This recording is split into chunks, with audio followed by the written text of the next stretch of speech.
What's up, Sooner Nation? Welcome to the SI Sooners podcast. It is episode 3 already, Parker. We're going to hit some recruiting today, definitely. We're going to tell you all about the final member of the 2020 class finally reporting to campus.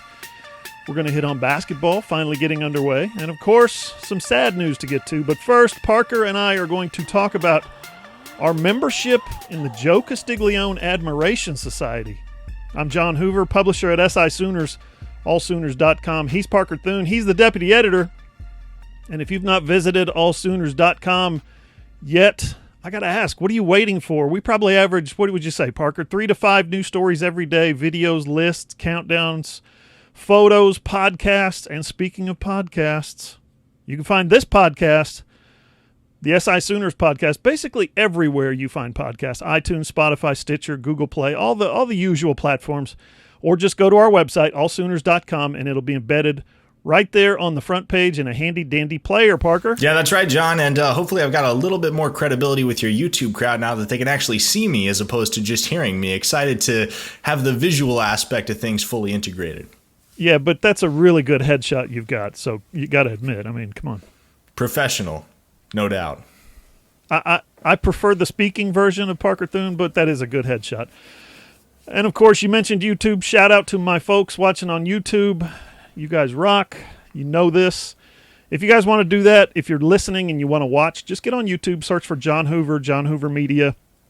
You basically get to sit right here next to me while I chat with Parker. Okay, Parker, I want to talk about Joe Castiglione, future president of the United States, future governor of Oklahoma, senator, congressman.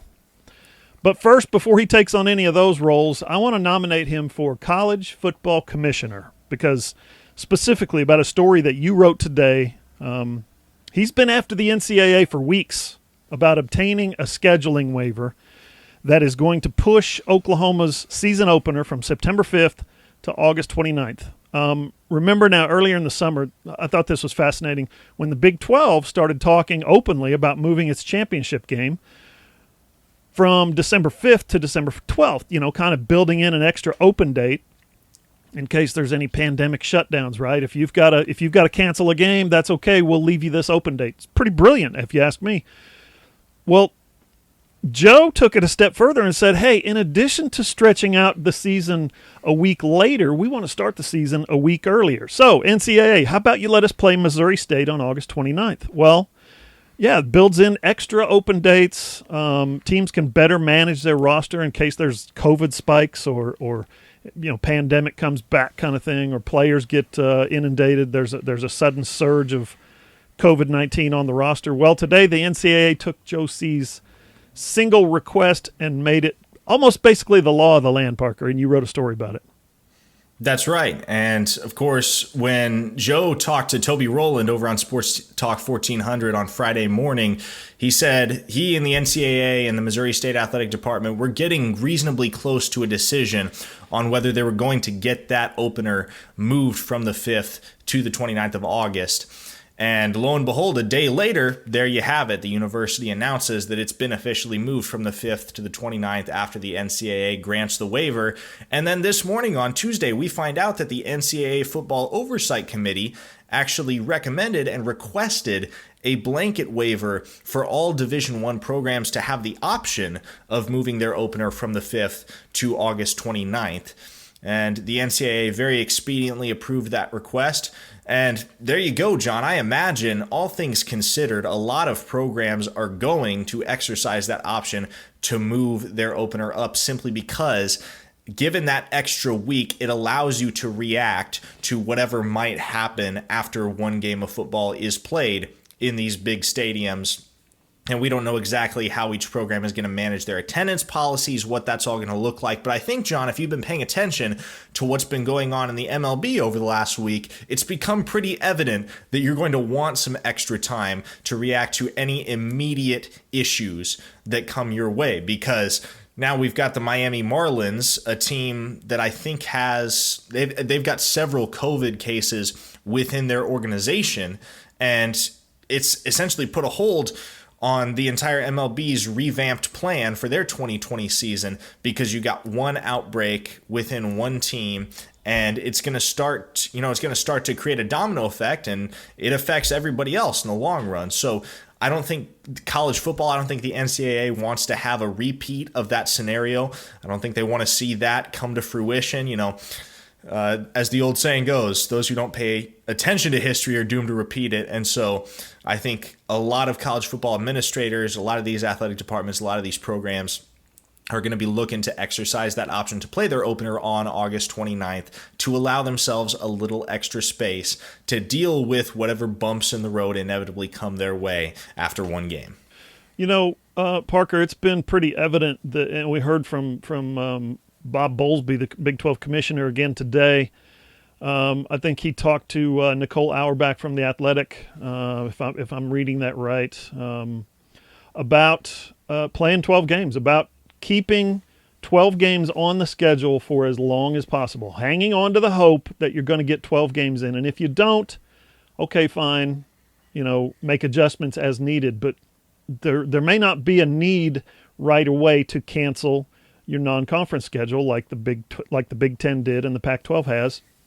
So when you talk about what Oklahoma's doing and you pair it with basically in lockstep with what the Big 12 Conference is wanting to do, Bob Bowlesby specifically, and then you see that today Iowa State scheduled Ball State where the game with Iowa had previously been scheduled. So the Cyhawk game has been removed from the schedule. We know this because obviously the Big Ten canceled their non-conference games. And I was thinking that as this 9+1 schedule kind of philosophy got laid out there, that there might be a chance that the Big Ten comes out and says, okay, we're going to play our regular conference games, but we're also going to play one additional non-conference games because they've got some huge non-conference games, and that's just one of them, Iowa State versus Iowa. But Iowa State said, nah, screw that. We ain't waiting on those guys. We're going to schedule Ball State. You're seeing some movement out of the Big 12, which has always been reactionary in its legislation, reactionary with the decisions that it makes. They always wait for somebody else to do something first. Well, the Big 12 has been actionary, I guess, is a dumb way of saying it, rather than reactionary. Well, yeah, John. I mean, it's really an apocalyptic time in college football, if that's the way you really want to construe it. But it's more true than ever. It's pretty much every man for himself. And so it makes sense that, to take that Iowa State example, hedge your bets. Go get whatever games you can on the schedule because you simply don't know what the next month is going to look like. There have been so many twists and turns in this whole narrative, the way that college athletics has dealt with and had to react to the COVID-19 pandemic ever since March. So, these programs are just trying to plan ahead as best that they can and make sure that they're taken care of. And at this point, if you got to kind of go off the beaten path to make that happen, you do what you got to do. Yeah, no, I'm with you on that. Hey, before we get to our first break, Parker, we need to get to the big news in recruiting. Oklahoma got a verbal commitment last week, not from the 2021 class, but from the second member of the 2022 class. Parker, you were all over the story. Tell us about it. Yeah, that's right. They pick up Jordan Hudson, a 4-star wideout from Garland, Texas. As you mentioned, second overall commit in the 2022 class for Oklahoma, the first offensive recruit for Lincoln Riley. And when I talked to Toby Rowland this morning on Sports Talk 1400, John, really just stated how and reiterated how much of an emphasis Lincoln Riley has placed on recruiting down the line, not just narrowing his focus on rounding out this 2021 class, because those guys are going to come. Caleb Williams and company are going to make sure that their 2021 class is right up there with the best in the nation. Now Lincoln Riley has kind of turned his focus to 2022, 2023. Now that he's got Caleb Williams in the chute, he knows he's got a few more coming. He's starting to look with a more down the road, I guess, kind of long term. I think he's in it for the long haul at Oklahoma, and he's made that evident just in the interactions that he's had with the media and the way that he's kind of setting up his recruiting classes 3 and 4 years down the line. But he extended several offers to 2023 prospects over the last couple of weeks, and obviously picks up Jordan Hudson. They've got some really high-end guys in that 2022 class that they're pressing really hard for. Gentry Williams and Talon Shetron from in-state there in Oklahoma, two of the preeminent ones. And then, of course, Quinn Ewers, the top quarterback in the class out of Southlake, Texas, and the 6th overall prospect in history ever to receive a perfect 1,000 rating from 24/7 Sports Composite Rankings. So Quinn Ewers, more than anything, is going to be the primary target for the Sooners, but a lot of guys in that 2022 class I think you're going to see a renewed emphasis in going after over the next few weeks and few months here. It's going to be worth watching. You're going to want to keep it at allsooners.com, sisooners.com. Up next on the SI Sooners podcast, Parker is going to give you the goods on more recruiting, including Lincoln Riley trying to play the heel, how much our guys at Sports Illustrated All-Americans seem to love them some Sooners, and who's got commitment dates coming up. Hey, are you a business owner looking to get your product out there to the masses? Let's say you run a hotel in Norman, or a car dealership in Oklahoma City, or a restaurant in Edmond, or maybe you're a small online business who creates and sells OU merchandise, and you just want Sooner Nation to come sample your wares. Well, then consider advertising in this space right here on the SI Sooners podcast. SI Sooners reaches thousands of readers, viewers, and listeners literally every day, and the SI Sooners podcast is the ideal place to find your next customer. To advertise, send an email to allsoonersi@gmail.com or DM us on Twitter at all_Sooners. Social media time. Twitter is the easiest way to keep up with all of us at all_Sooners on Twitter. That's at all_Sooners. Parker is at Parker Thune, Thune, and I'm at John E. Hoover. You can also find Parker on Instagram at Parker Thune, and you can find me on Facebook at John E. Hoover Media. Or, as I mentioned at the top, come watch the video version of the SI Sooners podcast on my YouTube channel, John Hoover Media, or look for John Hoover. I encourage you guys to become a subscriber because that thing's really growing and fast. We talked about it last week. Subscribers have more than tripled just in the past 12 months. So, like I said, you guys rock. Peace. Okay, Parker, you did a great story last week about Lincoln Riley's new hobby, which is pissing off Tom Herman. I kid, sort of kid. But really, Lincoln didn't make any friends in Austin last week when he extended an offer to a longtime Texas commit. Tell us about it, Parker. Yeah, I mean, John, this is just Lincoln Riley trying to establish himself as the superlative recruiter within the context of the Red River rivalry because, as you'll recall, Riley and Herman got to their respective programs, or rather took over their respective programs at virtually the exact same time. Both of them took over in the 2017 season and have been at OU/Texas for 3 years. So you're really starting to, get past the honeymoon phase with these coaches, and this is the point at which most programs start to figure out whether this is the guy for them long-term or not. And if you'll recall, John, one of Tom Herman's first commits when he arrived on the scene at the University of Texas was he actually flipped 4-star quarterback Cameron Rising, who was committed to Oklahoma, flipped him to Texas in April of 2017. Now, you probably haven't heard Rising's name, at least in Sooner Longhorn circles. That's because he didn't really pan out at Texas and is now competing for the starting job at the University of Utah. But still, I think the Longhorn contingent held that up as an early claim to Herman's superiority in the recruiting game. And, John, as I mentioned in the story, if you look at the last 3 years, Tom Herman has a better recruiting class than Lincoln Riley each of those 3 years, at least according to the metrics. But Lincoln Riley's done more with his. That's just the reality. And so I think what Lincoln Riley's doing now is he's trying to firmly establish that not only can he do more with his recruits, but he can actually go and get better recruits than Tom Herman, that the Sooner brand is more valuable than the Longhorn brand.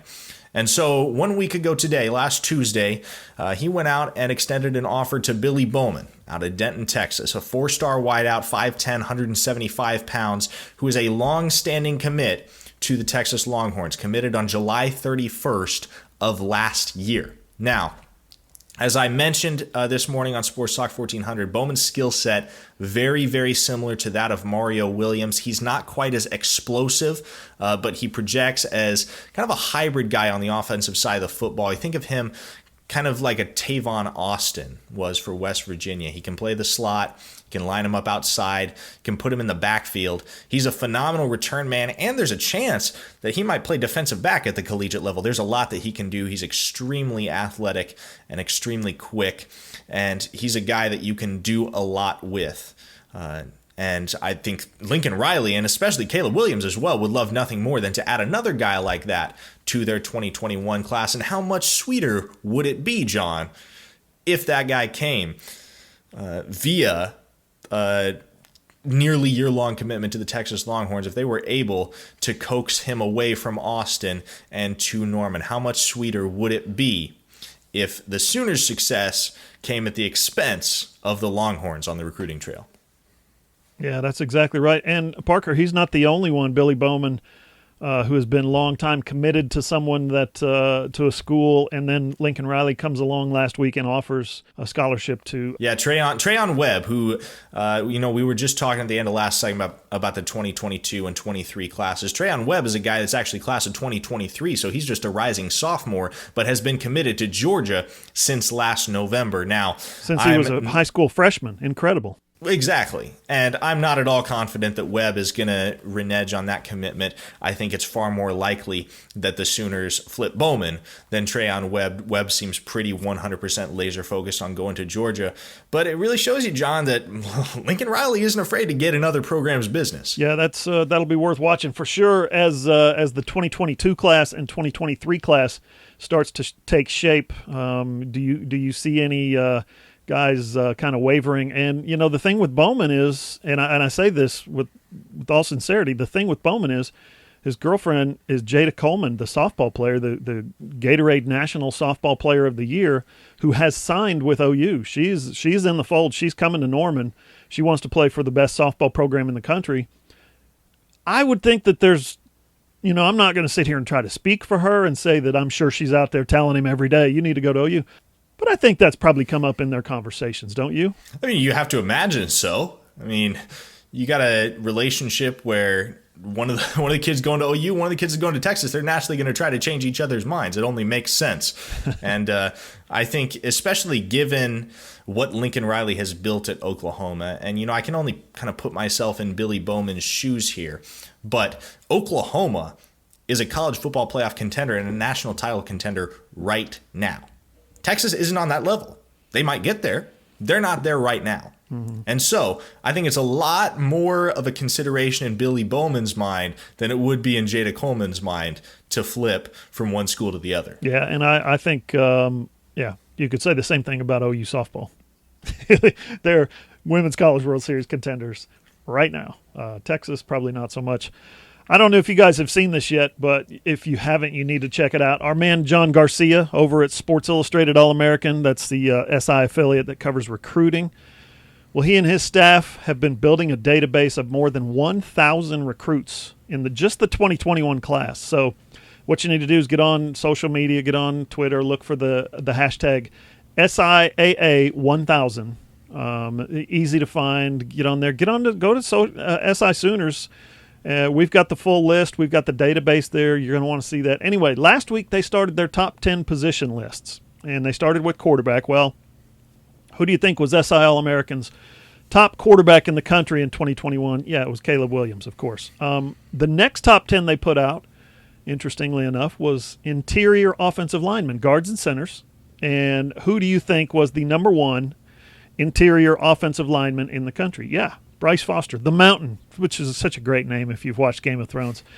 He hasn't committed yet, but he certainly has OU among his finalists, and I think a lot of folks who follow recruiting expect him to be a Sooner. If you follow him on Twitter, you'll probably understand why they think that.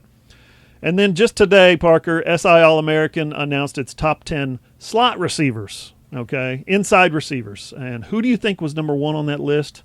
Yeah, OU commit Mario Williams. That's, I think, four positions that they've released. including offensive tackles and interior linemen, slot receivers, and quarterbacks. And OU's got 3 number 1 commits, or number 1 prospects. I misspoke. Number 1 prospects. 2 of them are committed, and 1 is expected to commit. Just an incredible run that Lincoln Riley's putting together offensively. Yeah, John, and you take a look at the 21 class, the Sooners only have 12 recruits. This is very much still a work in progress in terms of recruiting from this 2021 circuit. And you think about the fact that they've already got Mario Williams, already got Caleb Williams, on track to get Bryce Foster, might have a shot at getting Emeka Egbuka. Trust me, John, make no mistake about it. When it comes to this 21 class, the programs right now that are getting the most love for their prowess in recruiting circles, you look at Tennessee, Ohio State, North Carolina, Clemson, those programs that already have 20-plus recruits in their system in this class. Oklahoma's only got 12. When it's all said and done, the Sooners are more than likely going to have as good a class as any of those programs, just because there's so much left undone in terms of what Lincoln Riley can do with this link-up class that he's designated. So, Mario Williams, as far as he goes, we've talked ad nauseum about him, John. Just an explosive guy, reminiscent of Hollywood Brown.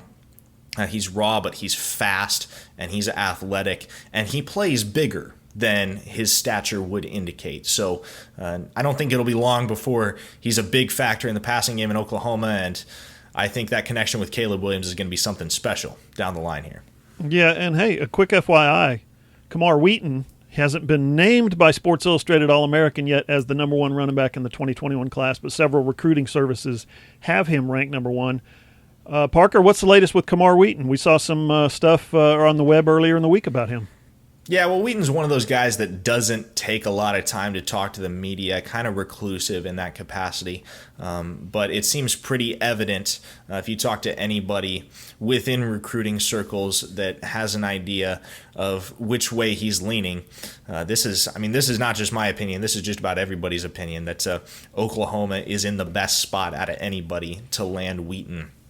And at that point, John, you would have a 5-star quarterback in Caleb Williams in the class, a 5-star running back in Wheaton, a 5-star receiver in Williams, and potentially another one in Emeka Egbuka. So in terms of his offensive firepower, Lincoln Riley isn't just rolling out a really good offense here in 2020 as he has the last 3 years. He's already set to roll out just as dangerous of an offense 3-4 years to come. I can't wait to see the final, the guys that put their name on the dotted line. Who of these guys that we've been following actually commits? Parker, we got a couple of, signs. We got a couple of names coming up in the next few days, guys who are announcing their commitment dates. Announcing their commitments. Monday, August 1st. I'm getting kind of a mixed vibe here, Parker, on Damon Harmon and Kendall Daniels. Yeah, John, well, I haven't been able to get a hold of Damon Harmon over the last couple days, trying to talk to him before he commits and get a better idea of what he's thinking and whether or not Oklahoma is as sure a thing for him as some in recruiting circles are suggesting.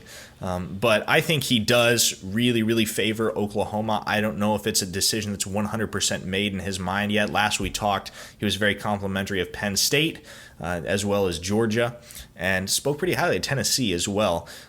So I don't think Damon Harmon, at least from what I know, is 100% set on his decision yet. But I do think Oklahoma has to be considered the odds-on favorite to land him. Kendall Daniels, not nearly as much. And it's always remarkable when a big in-state recruit gets away from Oklahoma, just because they put such a priority and such an emphasis on cleaning house in the state of Oklahoma among the top football recruits. But right now, it looks like Kendall Daniels is going to Texas A&M.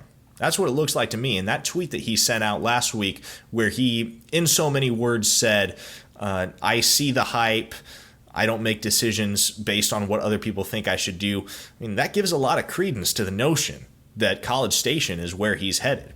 However, I think what's important to consider here, John, is that if there is a year for Oklahoma to whiff on a big in-state recruit, it's this year. Simply because even though Kendall Daniels is a phenomenal talent at the defensive back position, just by virtue of the recruits that the Sooners have already accumulated.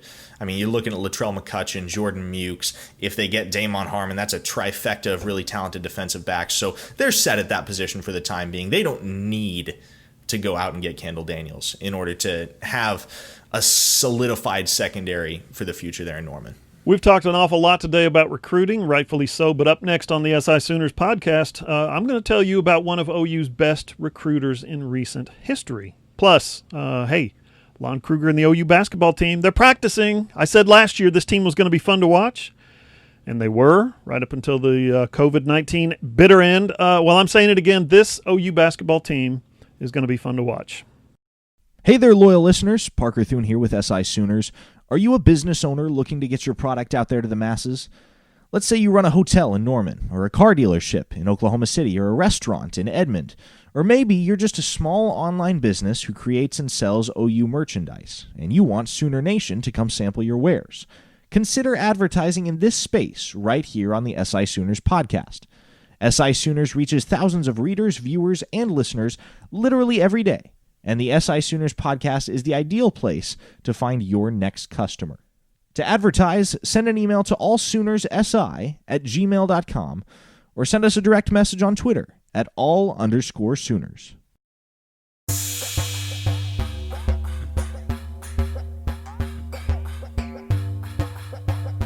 The SI Sooners podcast rolls on. We have talked a lot about recruiting, but now I want to talk about a recruiter. Unfortunately, it's a sad story. One of OU's best recruiters and, of course, former Sooner himself, former Sooner head coach, John Blake, died unexpectedly, suddenly, shockingly last week, Parker. I wrote his obit at SI Sooners, allsooners.com, and I would encourage the listeners, the viewers, to go read it if you haven't already. Parker, what is your you think of John Blake and you think of 12-22, the worst 3-year stretch in OU football history, but there was a lot of layers to this guy, and I think there's a lot of underappreciated factors about John Blake among Sooner Nation. Yeah, certainly, John. And one thing you have to understand when you're talking about John Blake's legacy in Norman is the fact that he really inherited a program in disarray. Yep. He really, really did. I mean, after the sanctions in the late 80s, early 90s that affected Oklahoma for years and years down the road, he came in the immediate wake of the Howard Schnellenberger fiasco, that one-off year that everybody thought and everybody said was going to be the resurrection for Sooner football, and Schnellenberger goes 5-5-1 in his 1 year and is out the door, and Oklahoma's left in a state of limbo. John Blake comes in. He had spent 3 years away from Norman, where he previously served as an assistant, spent 3 years away from Norman as the defensive line coach for the Dallas Cowboys and had won 2 Super Bowls, comes back to Oklahoma, and I think a really common sentiment, John, when we talk about Blake as a coach, a really common but really underappreciated sentiment is the fact that he really didn't get enough time to do what he came to do in Norman. He really didn't. Blake was a phenomenal recruiter, as you mentioned, recruited a lot of those guys that came to Oklahoma and contributed to that championship team in 2000. And look, I'm sure a lot of Sooner fans look back on that timeline and they wouldn't have it any other way, because 2 years after the Blake administration ended, in their second season under Bob Stoops, the Sooners are national champions. So it all worked out in the end. But it's important to recognize what John Blake did to set Oklahoma up as a program for that 2000 championship run. And while Bob Stoops was the mastermind, John Blake did a lot of the legwork in making that undefeated championship run happen, the one that to this day is the Sooners' last national championship. You know, I talked with a bunch of guys about John, including, a former teammate who he later coached with the Dallas Cowboys, and a former player of his when he was head coach at OU. I've talked to a couple of other former players of his, but all those guys, they talk about John's engaging personality from his first day on campus, literally as a freshman. He walks into the CAF and is like, you guys, I'm sitting with the cool kids. I'm sitting with you guys because I'm from Sand Springs, Oklahoma. Just an engaging personality, how he was able to use that personality to recruit a couple of classes of players, 97 recruiting class and the 98 recruiting class, that, as you said, absolutely laid the foundation for Bob Stoops' 2000 national championship. Now, I don't want to portray, that John Blake was the reason that team won the national championship. He clearly was not. But I talked to another former – here's what goes underappreciated, and you mentioned it, the Howard Schnellenberger fiasco. I talked to Kelly Gregg just today about John Blake. And Kelly reminded me that it was a miracle that John was able to recruit any of those guys in the 97 and 98 classes after the 1 year of just implosions that Howard Schnellenberger wrought on the program when he was the head coach in 1995. Seriously, Schnellenberger set the program back like 10 years in recruiting. There's a story, and Kelly reminded me of this. R.W. McQuarters, one of the best players ever to come out of Tulsa, played in the NFL forever, was one of the best Oklahoma State players in OSU history. He wanted to come to OU. He comes in 95 on a visit. What does Schnellenberger do? He knocks R.W.'s hat off and tells him to have a little respect. What? And he's like, R.W.'s like, I'm going to Oklahoma State. That's the end of that. How Blake was able to literally bring in half of Bob Stoops' 2002 deep that won the national championship just 2 years later. Seven of Blake's recruits in those two classes ended up being NFL draft picks. Stoops obviously took the rest of them, put them in the right positions, literally, switched guys from offense to defense, from defense to offense, from all over the field, and the rest is history. And again, I don't want to misrepresent this. Stoops deserves the credit for that national championship, and I think he gets it. But I said it before, and I say it again. Would Blake have won it all if Joe Castiglione and David Boren had said, okay, we're going to give you 2 more years? Would he have won it all in 2000? No, absolutely not. But would Stoops have won it all in 2000? If Blake hadn't signed Roy Williams and Rocky Kalmus and Seth Littrell and Corey Callens and Andre Wolfolk and Trent Smith and J.T. Thatcher and all those guys, there's no way, Parker. Yeah, certainly. I mean, you look at those significant contributors to that national championship team, a really big number of those were John Blake recruits. And, like you mentioned, John, I think it's fair to give both guys credit for that 2000 national championship run. Bob Stoops took what John Blake had built and made it a national championship team. You have to assemble the team, and then you got to coach the team, right? John Blake assembled the team for the most part. Bob Stoops did the coaching. He took what John Blake had started and brought it to completion in the form of that 2000 national championship run. Yeah. Most notably, he went out and got Mike Leach, who went out and got he also went out and got Jerry Schmidt, who helped rebuild that program from the inside out. But Mike Leach goes out and gets Josh Heupel. He also brings in Torrance Marshall, the linebacker, junior college, and from there it was literally history. Like I said, that 2000 national championship wasn't happening without both guys. And you know what, Parker? The bad news just kept coming last Thursday. Jerry Arnold died. I know a lot of you younger Sooner listeners don't know who that is. I had to look up a lot of stuff on him as well, and I'm not one of the younger guys out there. So he was the starting left tackle when Barry Switzer got the head coaching job in 1973. Excuse me. All he did was help lead one of the best rushing offenses in history, 73 and 74.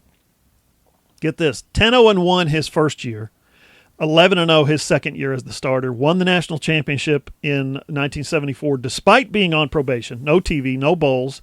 The UPI, the coaches' poll, said that they could not vote for him. They had scholarship production, still won the national championship.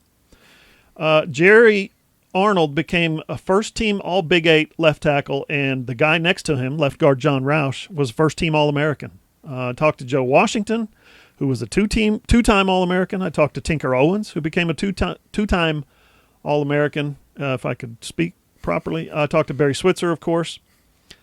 And they all talked about not just what a great blocker Jerry Arnold was, a great athlete, came out of Putnam City West High School and was a wrestler. What a great athlete he was, but what a great guy he was, what a great teammate he was. Joe Washington called him just last April. Here's a couple of guys in their late 60s, and they keep in touch after all these years. And Dean Blevins told me that that's one of the reasons that team was able to win a national championship. They came in there and they said, "We're here to win championships. Oh, you're going to put us on probation? Fine, we'll try even harder." and we'll become even closer, and we'll become even better friends and better teammates. That's one of the reasons that 74 team and then later the 75 team was able to do some of the things that they did. And if you remember earlier in the summer, Zach Henderson died. He was a huge part of those mid-70s teams too. 2-time All-American in 76 and 77, 3-time All-Big 8. And talking to these older Sooners like Joe, like John Roush, like, Dean Blevins, for instance, it's shocking how many former Sooners are dying way too young nowadays. And I've done a lot of these sad obituaries over the years. Every time a notable former Sooner dies, I'm right there trying to retell his story, trying to let people who didn't know him know a little bit about his story. But when I talked to Switzer, man, I got to say, when I called him about John Blake, I could tell he was really struggling. But I mean, Barry, if you know Barry loved all his players, but there is no doubt John held a special place in Barry's heart. You can find all those stories and a lot more at SISooners, Parker, before we get to the final member of Lincoln Riley's 2020 recruiting class finally getting to Norman, let's get your thoughts on Lon Kruger's Zoom call with the media last Friday. I asked him about the possibility that college basketball would have to share the spotlight with football if football gets pushed back next spring. Again, allsooners.com is where you're going to find that story. But I wanted to get your thoughts about this Sooner team, Parker, particularly if OU is able to get a couple of eligibility waivers. Well, John, I think, first and foremost, let's discuss the fact that I think Lon Kruger and his staff are managing the COVID-19 pandemic very, very effectively. And that's become really evident in the test results that the University of Oklahoma has released to the public. Not a single positive case, as far as we know, among the men's basketball program thus far. And Lon Kruger stated that that's largely because they've taken to social distancing while practicing. Everybody, coaches, players, staff, everybody wears a mask. And it's really paid off for them thus far. They haven't had to deal with any shutdowns related to COVID-19. They've been able to maintain a day-to-day, week-to-week schedule in terms of workouts and lifting sessions since they brought the players back to campus.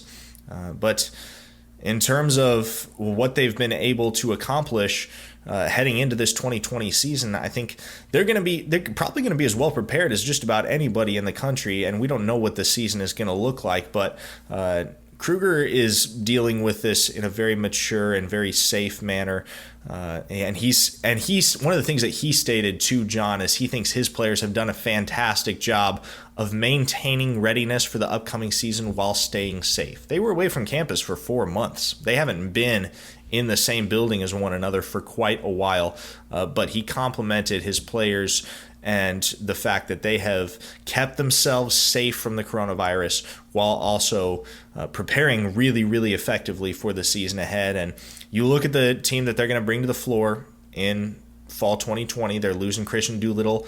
They lost Jamal Bieniemy to the transfer portal, but that's really it. They bring back Brady Manick, Austin Reeves, Davion Harmon, and I think it's really going to be worth watching whether Umoja Gibson and Elijah Harkless get their eligibility waivers and are eligible immediately, because those are two guys that can really, really add a new dimension to this Sooner lineup if they're eligible right away. Harkless, Gibson, both really athletic guys. Harkless in particular, 6'4", kind of a swingman vibe to his play.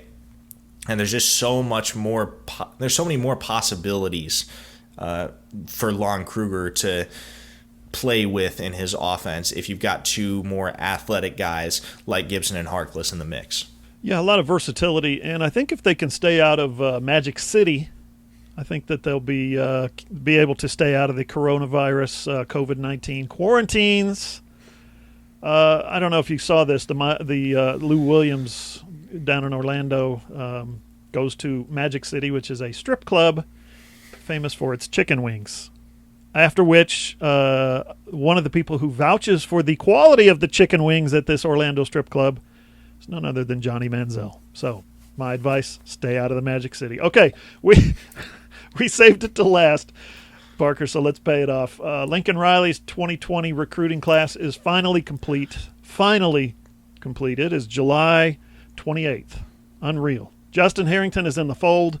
and what a long, strange trip it was for him. But he's in Norman, Parker, and I think he's going to be one of those guys that comes in and competes for immediate playing time. Yeah, definitely, and I'm excited to see how these young defensive backs entering the fold for the Sooners in 2020 kind of press the returning starters for playing time. I think Buki Radley-Hiles really, especially as a target on his back with as shaky as he's been over the course of his tenure in a Sooner uniform. Remember, he's a former 5-star recruit. But not only do you got Justin Harrington entering the mix, but you got Bryson Washington, Josh Eaton, Kendall Dennis, a foursome of really athletic, really talented, sizable defensive backs for Alex Grinch to deploy.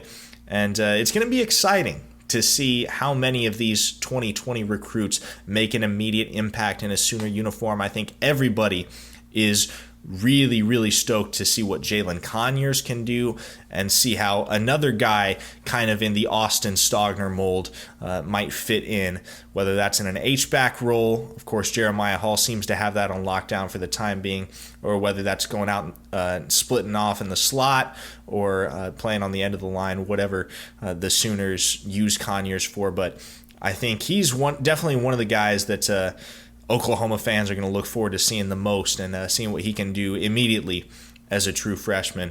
But of course, it all kind of comes back to the redshirt freshman, Spencer Rattler, and what he can do at the helm for the Sooner offense come this 2020 season.